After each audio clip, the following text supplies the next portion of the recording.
विष्णु की पाठशाला। चौथा पाठ, अहंकार से दूरी। एक दिन एक बच्चा अपनी समझ पर घमंड करने लगा। गुरु विष्णु ने धीरे से कहा, ज्ञान फूल की तरह होता है, जो फूल झुकता है वही सुंदर लगता है। उन्होंने समझाया, घमंड दोस्त छीन लेता है, विनम्रता सबका दिल जीत लेती है। बच्चा शर्मिंदा हुआ और माफी मांगी। गुरु ने एक कहानी सुनाई। बहुत समय पहले की बात है। हिमालय की तलहटी में बसा हुआ एक सुंदर सा गांव था, आनंदपुर। गांव के लोग मेहनती, सरल और एक दूसरे की मदद करने वाले थे। उसी गांव में रहता था एक युवक जिसका नाम था अर्जुन। अर्जुन बहुत बुद्धिमान, मेहनती और ताकतवर था। वह पढ़ाई में भी अव्वल था और शारीरिक रूप से भी सबसे आगे। गांव वाले उसकी तारीफ करते नहीं थकते थे। धीरे धीरे अर्जुन के मन में अहंकार जन्म लेने लगा। वह सोचने लगा, मैं सबसे अच्छा हूँ, मुझसे बेहतर कोई नहीं।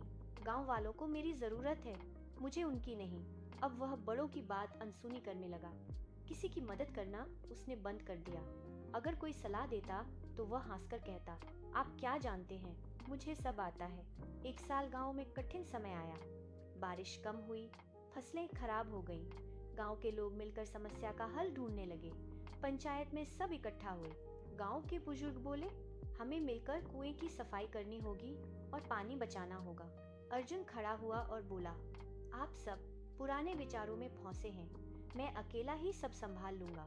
गांव वालों ने समझाने की कोशिश की, लेकिन अर्जुन ने किसी की बात नहीं मानी। उसने अकेले ही पहाड़ से पानी लाने की योजना बनाई। अर्जुन भारी औजार लेकर पहाड़ की ओर चल पड़ा। शुरुआत में सब ठीक लगा, लेकिन रास्ता कठिन था।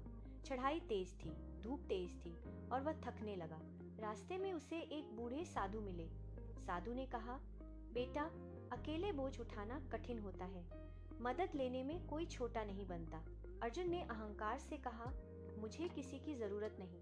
कुछ दूर आगे जाकर उसका पैर फिसल गया और झाड़ नीचे गिर गए। वह चोटिल हो गया और चल भी नहीं पा रहा था। पहली बार उसे डर लगा। उसे एहसास हुआ कि उसकी ताकत सीमित है। थोड़ी देर बाद गांव के कुछ लोग उसे ढूंढते हुए वहां पहुंचे। उन्होंने अर्जुन को सहारा दिया, पानी पिलाया और वापस गांव ले आए। अर्जुन की आंखों में आंसू थे। वह बोला, मैंने आप सबको छोटा समझा, लेकिन आज समझ आया कि अकेला कुछ नहीं कर सकता। गांव के मुखिया ने मुस्कुराकर कहा, बेटा, ज्ञान और शक्ति तब तक सुंदर हैं जब तक उनमें अहंकार न हो। अर्जुन ने सबके सामने माफी मांगी। उसने ठान लिया कि अब वह सबके साथ मिलकर काम करेगा। इस बार पूरे गांव ने मिलकर कुएं की सफाई की, पानी बचाने के उपाय किए और समस्या का समाधान निकाला। गांव फिर से खुशहाल हो गया। अब अर्जुन पहले जैसा नहीं था। वह विनम्र हो गया था, बड़ों का सम्मान करता, बच्चों को सिखाता और हर काम में सबका साथ देता। गांव वाले कहते, अर्जुन की सबसे बड़ी जीत उसकी विनम्रता है। कहानी की सीख, अहंकार इंसान को अकेला कर देता है, मिलकर काम करने से बड़ी समस्या हल हो जाती है।